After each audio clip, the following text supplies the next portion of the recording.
Yo tout le monde, c'est Mousse et aujourd'hui on se retrouve pour cette nouvelle vidéo achat manga.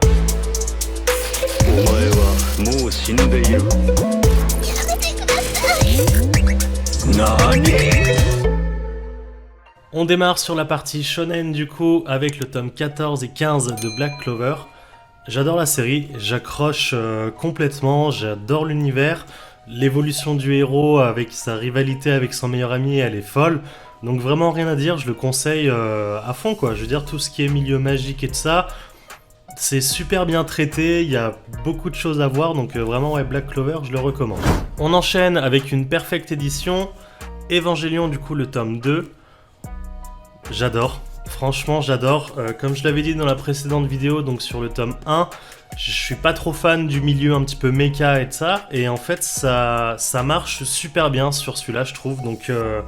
Evangelion, l'édition, je la trouve magnifique, j'adore la teinte de couleur par rapport au premier tome et au deuxième tome. J'ai vu la couverture du troisième tome, c'est encore une autre teinte de couleur, donc ouais pareil, Evangelion, j'adore, franchement, il est trop bien. On passe à mon coup de cœur du moment, il est pas plus connu que ça, et je comprends pas parce qu'il est vraiment mais super bien. Ça va être Gamaran. Gamaran, si vous aimez le milieu un petit peu Japon féodal, si vous aimez tout le côté un petit peu sabre avec les armes traditionnelles, mais foncez, franchement, il est trop bien. Le seul bémol, c'est qu'on le trouve quasiment pas en magasin, donc moi je suis obligé de les commander. Franchement, je comprends pas. On est sur du combat vraiment très bien exécuté, sur quelque chose de réaliste en fait. Pas comme à la Bleach où tu vas voler dans tous les sens, pas comme à la Demon Slayer où t'as une multitude d'attaques avec des vitesses qui n'en finissent pas. C'est quelque chose de très réaliste. Il faut un petit peu de fantaisie bien sûr pour faire accrocher le lecteur. Mais il est super bien, il y a une bonne intrigue, il y a un très bon déroulement qui est très bien exécuté. Donc Gamaran, ouais franchement si vous aimez le combat au sabre, mais je vous le conseille, en plus il est pas si cher que ça si on sait où le commander.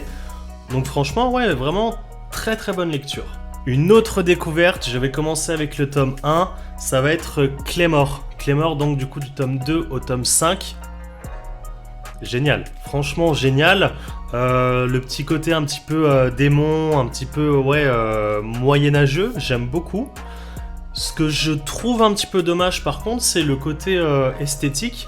Je trouve que les personnages, aussi bien masculins, aussi bien féminins, ils ont à peu près tous les mêmes traits. Il n'y a pas un énorme développement au niveau du dessin. Je trouve ça un petit peu dommage parce qu'ils auraient pu faire un truc de fou. Par contre, l'histoire, elle est vraiment passionnante. Il y a beaucoup d'émotions. Il y a une découverte du personnage qui est très bien amenée. Donc Claymore, ouais, franchement, pareil, je le recommande, mais à fond, il est trop bien. La sortie du mois d'octobre, My Hero Academia, tome 34. My Hero Academia, je trouve qu'au niveau shonen, c'est une masterclass. Le sujet est extrêmement bien amené, c'est super bien traité. Je trouve qu'on démarre donc du premier tome avec un shonen basique assez enfantin. Et plus les tomes avancent et plus on s'oriente vers quelque chose de beaucoup plus mature. Et ça c'est quelque chose que j'apprécie mais énormément. Donc My Hero Academia, valeur sûre, claire et nette. Autre découverte, il est très connu surtout par rapport à l'anime qui est magnifique. Je m'étais pas lancé pour l'instant, ça va être Jujutsu Kaisen du coup donc du tome 1 au tome 3. Pour l'instant, j'ai lu que le premier tome. J'accroche pas plus que ça. Je m'attends du coup de voir un petit peu le tome 2, le tome 3. Mais je suis pas plus emballé pour l'instant. Donc de ce que j'ai compris, l'histoire est vraiment très bien. Il y a de très beaux combats à suivre. Affaire à suivre. Je peux pas trop m'exprimer pour le moment. Le dessin est carrément correct, ça c'est clair. On est sur les éditions Kiyun qui font de très belles éditions comme My Hero Academia. Donc je me laisse le temps de découvrir, mais pour l'instant sans trop grande surprise. Shonen toujours, le tome 3 de Spy Family. Spy Family, j'adore, c'est ce petit côté un petit peu famille en fait qu'il faut essayer de construire, tout ce côté un petit peu émotion. Vraiment, j'adore. Il y a la petite fille du coup qui est mais juste trop chou, t'es obligé d'accrocher par rapport à ce personnage. Donc Spy Family, pas grand chose à dire, mais ouais, j'aime beaucoup. Franchement, j'aime beaucoup. Et deuxième point positif, j'adore la couverture avec cette couleur un petit peu gris bleu vert, un petit peu métal. Je trouve que ça sort carrément de l'ordinaire sur l'édition. Ils ont vraiment fait un très très beau travail. On termine sur la partie shonen avec une nouvelle découverte encore. Ça va être Sakamoto Day. Donc j'ai pris les 2 premiers tomes. J'ai lu que le premier. On est sur de l'humour. Clairement, on est sur de l'humour. J'aime beaucoup la façon dont c'est amené. Ce personnage un petit peu rondouillet que si tu le croises dans la vie de tous les jours, jamais tu te doutes en fait que le mec c'est un ancien tueur qui était numéro 1 mondial. J'aime beaucoup l'humour. C'est pareil, le personnage est attachant. Et puis il y a ce côté encore un petit peu famille avec ces fameuses règles qu'il a instaurées avec sa femme, qui est...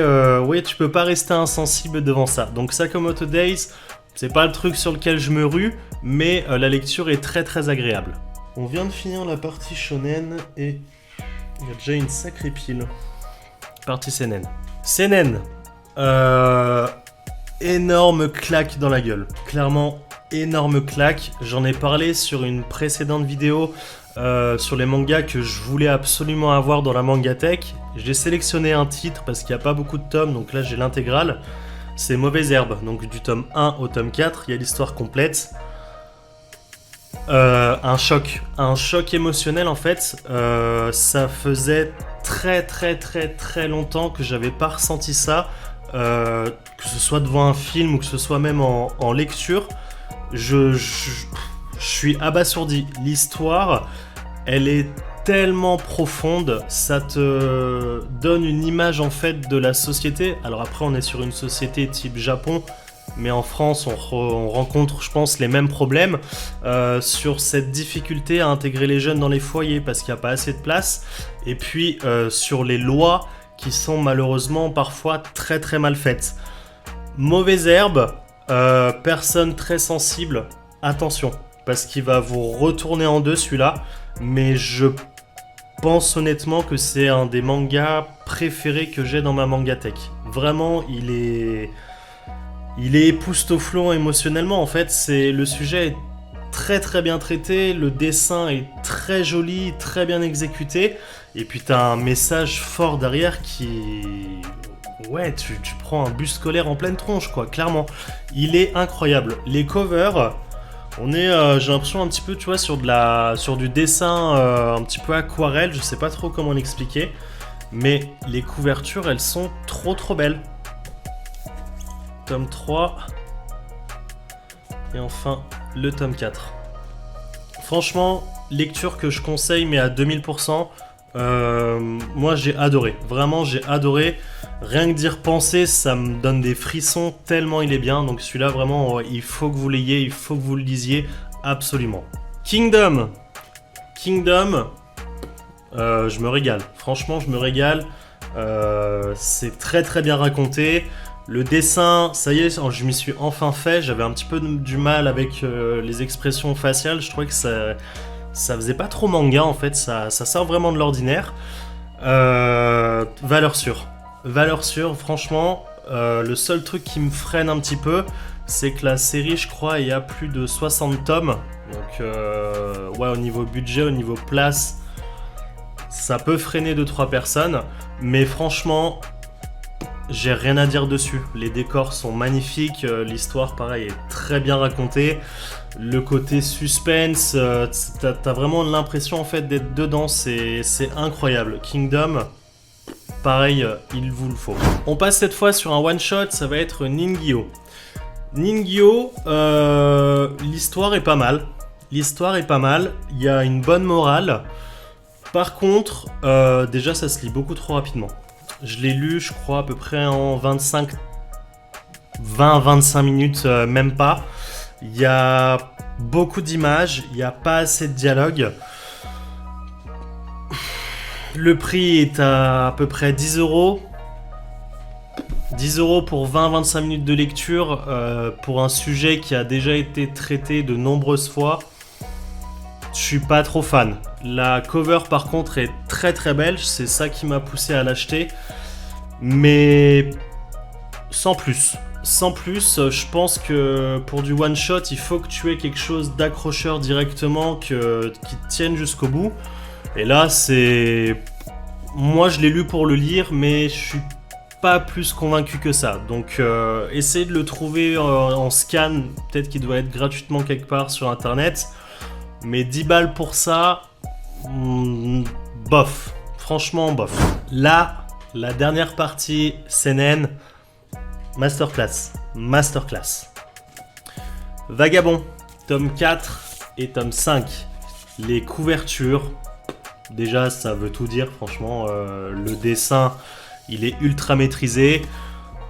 C'est vraiment la grosse force, je pense, du manga pour l'instant, de ce que j'en ai vu. L'histoire, j'aime beaucoup. Japon féodal, Bretter, vous commencez à connaître, c'est vraiment mon kiff.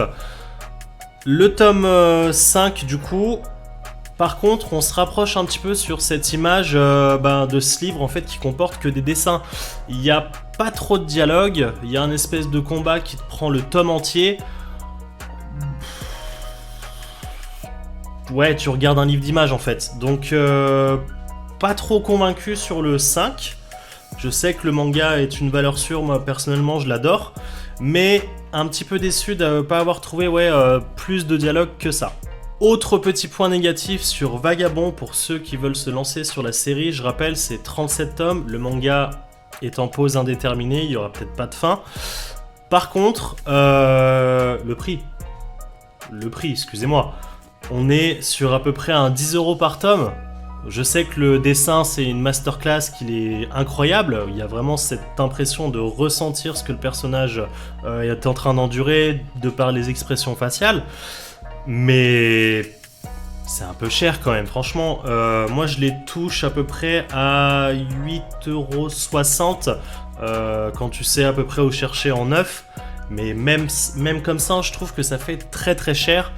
C'est un manga qui est exceptionnel, mais qui est peut-être pas adressé à tout budget, et ça je trouve vraiment dommage. Le petit classique, ça il y en aura dans quasiment toutes les vidéos, ça va être Berserk, donc je continue pareil la série. Je suis très étonné parce que j'ai trouvé du coup dans je crois les 4 ou 3 derniers tomes, on part sur un petit côté un petit peu plus fantasy, un petit peu plus féerique. J'ai été assez surpris de trouver ça dans un manga qui se veut très sombre. Et ça fonctionne du tonnerre. C'est pareil encore une fois très bien amené. On est sur un génie du manga, un Kentaro Miura. De toute façon, si tu connais un peu, tu sais que ce mec il est monstrueux. Donc... ouais, assez surpris, mais ça fonctionne carrément. On est sur un milieu un petit peu plus magique, un petit peu moins dark, si je puis dire, mais ça fonctionne énormément bien. Et tome 26, petit power-up, sans spoil. J'ai hâte de découvrir le tome 27, il faut que je le prenne absolument le mois prochain. Et on termine cette vidéo avec le dernier manga seinen, ça va être Gantz, tome 4 et tome 5, donc en perfecte édition, donc ils sont très épais. Gantz, ce que j'adore dans ce manga, c'est le côté intrigue en fait. Tu sais pas ce qui se passe, franchement, tu sais pas ce qui se passe, t'as envie de savoir ce que c'est cette espèce de pièce dans laquelle le héros se retrouve, cette espèce de jeu dans lequel il est pris la nuit. L'intrigue est vraiment incroyable, le dessin est incroyable. Par contre, petit coup de gueule, ça je comprends pas. Le fan service dedans, il est beaucoup trop présent. Il est beaucoup trop présent. Quand tu tournes des pages, à un moment donné, j'ai l'impression de voir des revues érotiques en fait, clairement. C'est qui est du fan service de temps en temps dans certains mangas. Pourquoi pas? Mais là, attends. Je te montre un exemple. Donc, Gantz, tome 5. Alors, ça fait couverture. Ça fait première page. Ça fait deuxième page. Et là, tu tombes directement sur ça. Hop, on voit bien là. Ouais, ok, d'accord. Alors, 1, 2, 3, 4, 5, 6, 7, 8, 9. 9 pages. 9 pages. Regarde l'épaisseur du bordel. 9 pages.